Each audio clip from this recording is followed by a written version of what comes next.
Tere! Mina taas Kersti Kivirüüt Haridus- ja Noorteametist rääkimas ajalõpetusest ja tervitangi teid siis teise ossa ajalõpetuse teemalise mõtisklusel sarjast Rändelaps Eesti koolis. Ja eelmine kord sai juttu tehtud ajalõpetusest kui jutustavast ainest, millised väljakutseid võib see tekitada mitmekeelses ja kultuurilises klassiruumis ja jõudsime siis suurtelt kanoonilistest narratiividest Mahtra sõja näitel mitmeperspektiivilise ajalõpetuseni. Mis tähendab siis seda, et esiteks me teadvustame, et on erinevad vaatevinklid samadel minevikusündmustel, me toome need erinevad vaatevinklid klassiruumi ja siis käsitleme neid uurimuslikke meetodeid kasutades. Tänane fookus on kitsamalt vastuolulistel teemadel.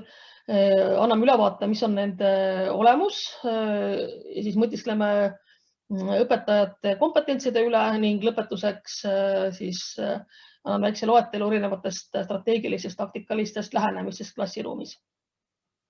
Ja allikmaterjalidega kasutan kahte väga head käsiraamatut, mis minu suureks rõõmuks on ilmunud ka eesti keeles ja täiesti veebis kättesaadavad.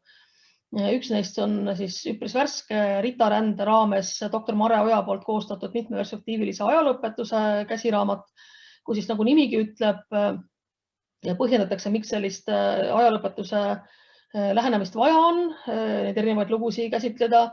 Ajalõppes loomulikult seal on lehekülgede kaupa praktilisi meetodeid õpetajale kasutamiseks, aga mõtistetakse ka nüüdisajaks ajalooõpetuse väljakutse üle laiemalt, et kuidas siis neid eetilisi perspektiive tänapäevast minevikku kanda, kuidas luua sellist head ladusat narratiivi, adekvaatset narratiivi sealjuures, et selliseid ka laiemaid aspekte on seal väga asjatundlikult käsitletud. Ja selline isiklik rõõmu väljendus selle käsiraamatu puhul, et aastal 2016, kui Eesti oli Euroopa Nõukogu eesistujariik, toimus Tallinnas rahvusvaheline seminar, kus siis nii Eestist kui ka mitmest teisest Euroopa Nõukogu liikmesriigist õpetajad mitu päeva arendasid ja lõid erinevaid metoodilisi strateegiaid, just kuidas sellise tänapäeva ajalõpetusega klassiruumis toime tulla, sealhulgas ka vastuolulised teemad, digitaalne areng ja nii edasi. Projekt oli mõned aastad varjusurmas, aga siis nüüd selles uues käsiraamatus on need väga head mõtted, mis seal toona paberile pandi, uuesti ellu äratatud nii-öelda ja nähtavale toodud. Ja see on tõesti väga äge. Ja siis teine ka kahjuks mitte väga kuulus käsiraamat, mis juba ülitati 2017, on ka seal Ritarändes ära viidatud, aga reklaamil loomulikult seda ka eraldi, sest ka see on suuresti tänaste mõtiskluste aluseks. On siis Inimõiguste Instituudi lehel leitav loomulikult e-koolikotist vastuoluliste teemade käsitlemise käsiraamat. Ja ka seal on siis teoreetiline ülevaade ja hulgi praktilisi näpunäiteid. Ja selle projekti siis algselt või selle käsiraamatu tõdsid välja rahvusvahelise projekti raames Suurbritannia eestvedamisel ka rahvusvahelise töögrupi õpetajad, teadlased ja nüüd siis, nagu ütlesin, et kenasti siis Inimõiguste Instituudi leheküljel saadaval ja soovitan kõigil seda ka lähemalt uurida. Ma panengi esitluse lõppu slaidi, kus on need viited olemas ja saate lähemalt siis ise vaadata. Ja siis puht soovituslikuna, kuna see läheb teemasse, ma lisaksin sinna soovituste nimekirja ühe lühiuurimuse, mis siis Sisekaitseakadeemia tellimusel koostasid Vladimir Sazonov ja Aleksandr Kontšarenko. Ja lühiuurimus kajastab siis Venemaa Föderatsioonist Eestisse jõudnud narratiive 20. sajandi ajaloosündmustest, valdavalt siis eesti vene õppekeelega koolides. Ja seal tuuakse need vastuolulised teemapunktid ära ja käsitletakse natuke ka seda ideoloogilist tausta, mille pinnalt need siia satuvad. Sest nagu me kes eelmist mõtiskluste minutit kuulasid, et seal üks ka arusaam on nende mitmeperspektiiviliste narratiivide lahtimõtestamisel, Peeter Seiksaselt postmodernistlik lähenemine, et kohati tuleb meil leppida, et kõik erinevad vastuolulised narratiivid ei taandu tasaseks läbi uurimuslike meetodite, sest tihtipeale on seal selja taga tugev kas ideoloogiline või siis selline väärtuspõhine arusaam ja me lihtsalt ei saa muud teha, kui nende olemasolu teadvustada ja üritada kuidagi siis nendega toime tulla. Aga siis lähme siis edasi ja mis on see vastuoluline teema. Mul selja taga on siin üks näide. Kolleegid tunnevad ära Fat Boy ja plahvatuse Nagasaki kohal augustis 1945. Ja vastuolu seisneb siis kahes erinevas narratiivis, Ameerika versus siis hinnanguliselt kogu ülejäänud maailm. Et üks versioon on siis see, et tegu oli siis Hiroshima ja Nagasaki pommitamisega oli tegu väga valus, aga vajaliku ettevõtmisega selleks, et lõpetada teine maailmasõda. Ja siis teine versioon on see, et tegu oli täiesti ebavajaliku agressiooniga, mis tõi kohutavalt traagilised tagajärjed, sest augustiks 1945 oli Nõukogude Liit juba rünnanud Jaapanit ja Jaapan oli seetõttu üsna kapituleerumisvalmis. Et nagu ikka siis, nagu eelmine kord rääkisime, et on sellised narratiivid, mis põrkuvad, iseasi kui vastuoluline ta on. Et see on selline, sõltub kontekstist ja siit tulebki selline märge, et vastuolulised teemad on tihti üsna kontekstuaalsed, et sõltuvad ajast, sõltuvad taustast, õpilaste taustast, ühiskondlikust taustast. Üldine läbiv joon on see, et vastuolulised teemad tekitavad tugevaid emotsioone, aga mitte alati ei ole see peamine murekoht, kuigi see on see, mis klassiruumis on kõige nähtavamal. Kui satub eriti spontaanse küsimuse raames mõni pingeline teema klassi arutelusse püstituma. Aga on ka olukordi, kus kas mõni ühiskondlikult väga oluline teema, olgu selleks siis, kas siis on Eestis teise maailmasõja järgsed massirepressioonid või siis holokausti haridus, kus meil on oluline, et neid väga keerulisi teemasid käsitletakse, aga õpilastel ei tekita seost ja huvi, et siis meil on hoopis teistsuguseid taktikaid kasutada selleks, et need teemasid klassiruumi tuua ja neid oskuslikult hallata. Aga tugevaid emotsioone tekitavad teemad, ka seal on erinev taust, et see võib olla siis, et kui me rändelastest räägime, piirkonnad, kus on pikaajalised territoriaalsed konfliktid, vaidlused, mis ka siis loomulikult mõjutavad inimeste arusaama, eriti sellest, kes on kangelane, kes on kaabakas, et see on üsna raske hallata. See võib olla ka religioosne pinge, et ka selline kogukondade konfliktid, aga võib olla ka puht väärtushinnangulik taust, et see võib olla ka üsna erinev. Ja see võib olla ka päris lokaalne, näiteks Rail Balticu teema, mis on Eestis üsna vastuoluline, ei huvita kedagi ilmselt Norras. Ja kui mainisin seda Euroopa Nõukogu vastuoluliste teemade käsiraamatut, kui seda välja töötati, oli Iirimaal väga emotsionaalne teema veearvestite paigaldus. Et ilmselt kui sellel oleks Iirimaa siis Eesti kooli tulnud selle seal emotsionaalselt laetud teemaga, ei oleks see siin kedagi kõnetanud. Nii et seal on ka see kontekstuaalsus. Ja siit juba vihjan ka sellise ühe taktikalise lähenemiseni, et selleks, et mõnda üht või teist teemat oskuslikult hallata, on mõistlik õpetajal loomulikult selle teema kohta teavet koguda nii palju kui võimalik, et lihtsalt sellise enesepositsiooni kindlustamiseks. Ja selge see, et kui tulevad spontaansed küsimused väga tundlikul teemal, kus õpetaja tunnest mugavalt, on mõistlik seda ka tõdeda, et jah, see on tundlik teema, et me ei soovi, et see haiget teeks rohkem õpilastele, et me kindlasti käsitleme seda, aga siis sellele siis ajal. Ja loomulikult on oluline ka neid teemasid käsitleda, eriti see, kui see tuleb klassiruumist, üks või teine küsimus, üks või teine repliik, olgu see, mis on siin lähipiirkonnas, võib tulla mängu Lähis-Ida, rändetaustaga lapsi on meie koolides, Ukraina loomulikult, Kaukaasia piirkond, et neid näiteid on palju, mis pingekolded, mis võivad tulla ka meie klassiruumi õpilaste kaudu. Et mõistlik on siis mitte spontaanselt neid lasta süttida, vaid siis varuda aega selleks, et see võimalik teema haldamine siis läbi mõelda enda jaoks. Aga tulemegi siis edasi õpetaja kompetentside juurde, mis aitavad nendel keerulistel teemade käsitlemisel siis olla edukad. Ja paljuski siis nende kahele käsiraamatule tuginedes tuleb tõdeda, et tegemist on selliste üldpedagoogiliste teadmiste oskustega. Ehk siis õpetaja, kes pidevalt ennast täiendab oma pedagoogilisi oskusi, rikastab end didaktiliselt, valdab erinevaid meetodeid, et see on juba vaikimisi sisse kirjutatud, et see õpetaja saab päris hästi nendega hakkama. Ja kui neid ükshaaval lahti võtta, siis jah, üks loomulikult, millest kõik algab, on väga hea metaanalüüs, et õpetaja saab ise aru, mis võivad olla tema sellised emotsionaalsed reageeringud, mis on tema väärtussüsteem ühe või teise teemaga seoses, et ta saab aru, kus ta võib ise emotsionaalselt muutuda või võib-olla ebaobjektiivseks, et selline eneseanalüüs on hästi oluline, et õpetaja saab aru, kus ta asetseb, sest üks taktikene soovitus klassiruumis vastuoluliste teemade käsitlemisel on see, et õpetaja ei asuks kõiki teada eksperdi rolli. Et ta peab laskma õpilastel arutleda, seda hallata, seda erinevate taktikaliste võtetega ohjata, millest natuke sellepärast räägime, aga ta ei tohi astuda, et ei, stopp, et tegelikult on asi niimoodi. Et see, mis on õpetaja tööriistaks selliste olukorda ohjamisel, mis on nagu see teine taktikaline nõuanne, on väärtusruum.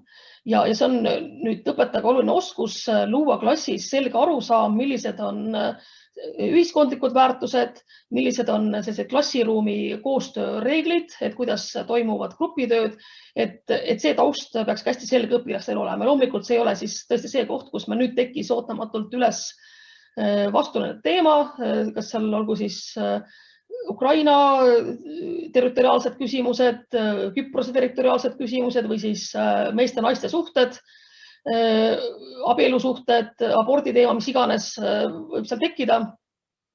Nii ajalooõpetuses, tegelikult ka ühiskonnaõpetuses veelgi enam, et see taust on selge.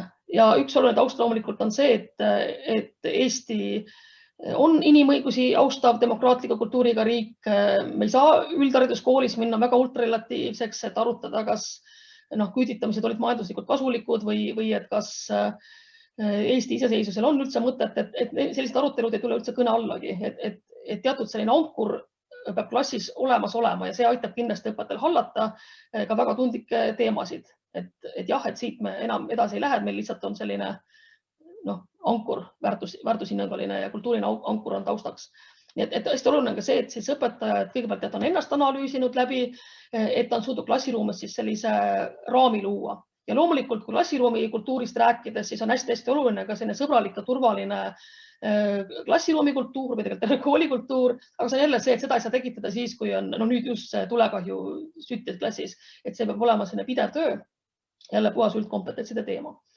Ja jälle neljas üldkompetentside teema on siis ka erinevate õpetamise viiside valdamine, selline oskus luua õppekeskkond, kus õppijad saavad olla aktiivsed, oskus rakendada väga erinevaid grupitöömeetodeid, oskus juhtida väitlust, oskus hallata simulatsioone, oskus juhendada uurimuslikku õpet, et ka see on siis osa, kui õpetaja seda valdab, siis on tal juba oskus olemas ka keerulisi teemasid hallata. Ja nüüd minna spetsiifilisemaks, et nüüd selle teemapõhise juurde, mis tõesti me ei saa oodata, et me kõik teame kõike, mis maailmas toimub, et kohati väga keerulisi, pikaajalisi konflikte. Et mõista jah, et selle teema olemus siiski see, mis ma enne ütlesin, et kui see peaks tekkima spontaanselt, olgu ta siis väärtushinnanguline või ta on siis tõesti territoriaalse konflikti järelkaja klassiruumis, et ikkagi uurida andmeid, et ennast kindlust saavutada. Ja teine osa sellest teemapõhisest osast on ka siis hoomata ka seda võimalikku reaktsiooni klassis, et see on ka selline võimalik, et see on üks õpilane, kes tuli ka rändetaustaga, et võib-olla teistel klassikaaslastel on tõesti ükskõik, mis iganes, mis seal Küprosel toimub, et suva, mis iganes Türgi-Kreeka vahet ei ole, eks ole, või mis Kaukaasias toimub. Et võimalik, et see ei kõneta kedagi, et ka seda nagu arvestada, et ka see õpilane, keda see väga emotsionaalset teema puudutab, et ta saaks selle kuidagi kanaliseerida ja võib-olla siis tulles nüüd otsapidise taktikaliste nõuannete peale, et üks võimalus, kuidas siis ka selliseid tundlikke teemasid oma olemuselt kajastada, on neist distantseeruda. Et ütleme, et kui Ukraina teema on valus õpilasele, võib-olla teisi ei huvita, siis leida mingi analoog teisest piirkonnast, kus on üsna sarnane olukord ja siis läbi seda nagu analüüsida ja uurida siis konflikti kui sellise olemust, et see on üks võimalus, kuidas siis teemasid käsitleda. Ja tõesti, et kui neid teemasid käsitleda, nagu ma rõhutasin, õpetaja ei tohi astuda sellisesse, et ma olen kõike teav ekspert, et ikkagi luua võimalus, kus õpilased saavad selliste teemade üle arutleda ja siis tõesti lähtudes neist ankrutest, mis ma enne mainisin, et demokraatlik kultuur, inimõigused ja siis sinna turvaline ja sõbralik keskkond, et õpilased siis olemasolevatele andmetele tuginedes siis ise teeksid järeldusi ühe või teise olukorra kohta. Et selles mõttes, et alati ei peagi olema õpetaja kõikide ekspert, eks ole, ta ei tohigi olla, aga just see, et see nende vastuoluliste teemade läbi arendada ka siis õpilaste väitlusoskust, uurimuslikku analüüsi ja kõike muud, mida niikuinii meie õppekava nõuab. Siis siin kompetentside taktika juurde tulles üks ka tänuväärt taktika loomulikult on selline empaatia pinnalt tähenduse loomine ehk siis erinevad simulatsioonid ja rollimängud.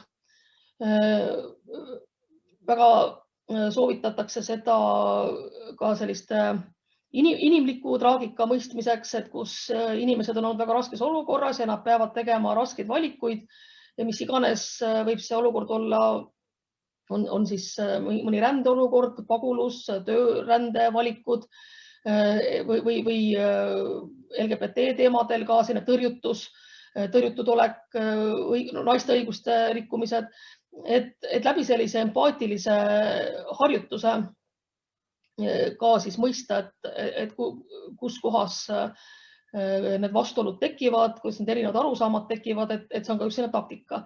Ja mul on plaanis selle kolmas osa ka siin linti lugeda, et siis ma soovitan ka natuke rohkem praktilisi õppematerjale, et kes juba tunneb inimõiguste hariduse käsiraamatut Kompass, siis seal on mitmeid päris häid selliseid simulatsioone, kuidas tundlikke vastuoluliseid teemasid käsitleda õpilastega. Nii et üks siis jah, distantseerumine, et toome mingisuguse muu sarnase näite ja läbi selle arutame probleemi olemust ja siis teine, kui on see inimlik traagika, on vastuolu olemuseks, et siis mängida mingeid situatsioone läbi ja siis anda analüüsida ja mõtiskleda selle üle.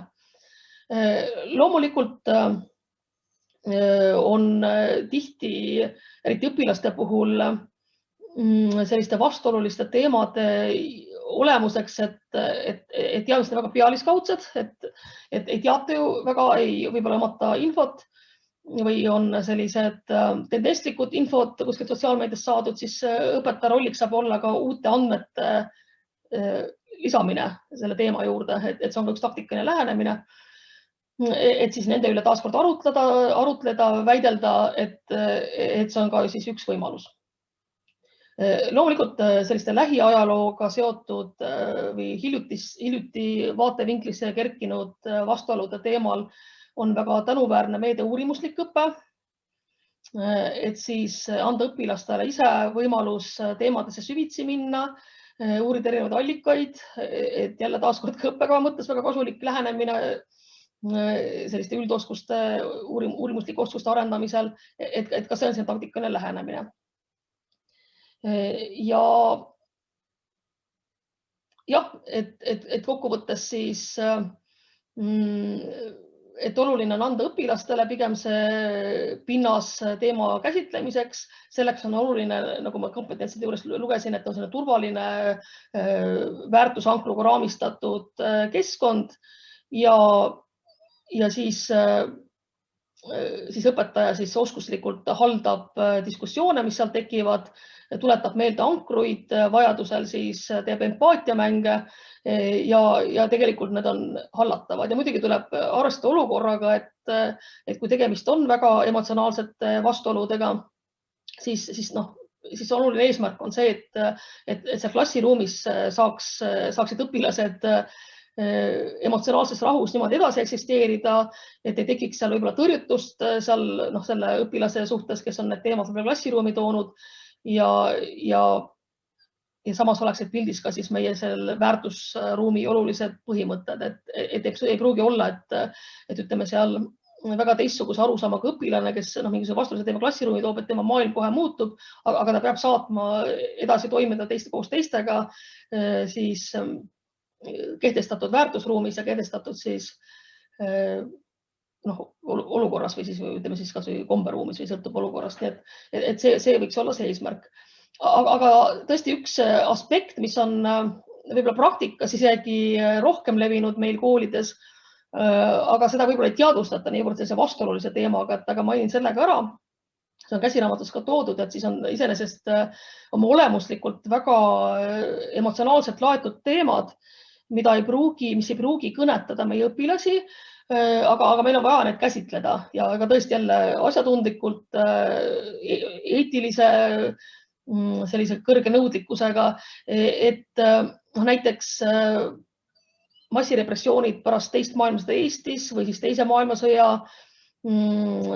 genotsiidid, holokaust Paraimos, et mis on meil iseenesest nagu õppekavas sees, aga ei pruugi kõnetada õpilasi, siis on tõesti olukordi, kus vastuolulise teema käsitlemiseks tuleb ka siis sellist kõnekust leida.